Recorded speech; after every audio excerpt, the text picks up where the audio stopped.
యేసు ప్రభువు యొక్క జీవము. కానా అను ఊరిలో వివాహము జరిగినప్పుడు యేసు అక్కడ ఉండెను. అక్కడ పాత ద్రాక్షరసము అయిపోయినది. అనేక సంవత్సరములు మనుషులు ప్రయాసపడి చేసిన పాత ద్రాక్షరసము అక్కడి అవసరమును తీర్చలేకపోయెను. ఇది ధర్మశాస్త్రము అనగా పాత నిబంధన క్రింద ఉన్న జీవమును చూపే ఉపమానముగా ఉన్నది. పాత ద్రాక్షరసము అయిపోతుంది. ప్రభువు క్రొత్త ద్రాక్షరసమును ఇచ్చుటకు ముందు పాత ద్రాక్షరసము అయిపోవుటకు కనిపెట్టియుండెను. పరిశుద్ధ దేవుడగు యెహోవా ఇలాగు సెలవిచ్చుచున్నాడు, మీరు మరలి వచ్చి ఉండుట వలన రక్షింపబడుదురు. కాని మీరు ఐగుప్తు నుండి మనుషుల బలము నుండి సహాయము పొందుదురని చెప్పుదురు. కాగా మీరు పారిపోవలసి వచ్చెను.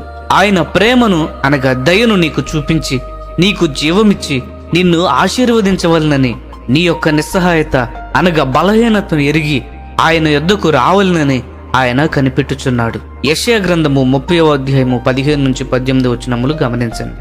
నీవు జయ జీవితము కొరకు ప్రయత్నించి మరలా ఓడిపోయినప్పుడు దేవుడు నీకు పాఠమును నేర్పించవలనని ప్రయత్నించుచున్నాడు. అదేమనగా నీ స్వంత శక్తి అనగా నీ బలముతో నీవు జయించలేవు. నీవు ధర్మశాస్త్రము క్రింద ఉన్నంత వరకు పాపము నీ మీద ప్రయత్నము చేస్తుంది. దేవుడు తన ప్రతి బిడ్డ యొక్క స్వంత శక్తిని విరగగొట్టే ముఖ్యమైన పని చేయవలనని కోరుకొనుచున్నాడు. యేసు ప్రభువు కానాలో సూచక క్రియ చేయకముందు పాత ద్రాక్షరసము అయిపో వరకు కనిపెట్టెను. మనము మన స్వంత శక్తి మీద ఆధారపడుట అనేది అంతమొగుటకు ప్రభువు కనిపెట్టుచున్నాడు. మన బలహీనత యందు ఆయన శక్తి పరిపూర్ణమగునట్లు మనము మన బలహీనతను ఎరుగు నిమిత్తము దేవుడు మన జీవితములలో ఓటములను మరియు పడిపోవడమును అనుమతించుచున్నాడు. మనము శోధించబడినప్పుడు మరియు మనకు కోపము వచ్చే పని ఇతరులు చేసినప్పుడు చెడ్డమాటలతో గాని కోపముతో గాని మనలను మనము సమర్థించుకొని ఇతరులను విమర్శించి మరియు తీర్పు తీర్చుట గాని క్షమించలేని వైఖరిని కలిగి ఉండుట గాని వస్తు వాహనముల మీద దురాశ కలిగి ఉండుట గాని మన యొక్క హక్కుల కొరకు మరియు మన పేరు ప్రతిష్టల కొరకు పోరాడుట గాని పగ తీర్చుకొనవలనని కోరుట గాని మొదలగునవి చేసిన ఎడల మన సొంత శక్తిని చూడగలము. ఇవి మరియు ఇటువంటి వైఖరులు మనలో మనము ఎంత బలవంతులముగా ఉన్నామో చూపించును. అనగా పాత ద్రాక్షరసము ఇంకా అయిపోలేదు కనుక యేసు ప్రభువు ఏమీయూ చేయక కనిపెట్టుచున్నారు. మన సంఘ జీవితములో కాని కుటుంబ జీవితములో కాని లేక వ్యక్తిగత జీవితములో కాని ద్రాక్షరసము అయిపోయినదా? అప్పుడు అది ప్రభువు ముఖమును వెదుకుటకును మరియు యథార్థముగా మన అవసరములను ఒప్పుకొనుటకును తగిన సమయము.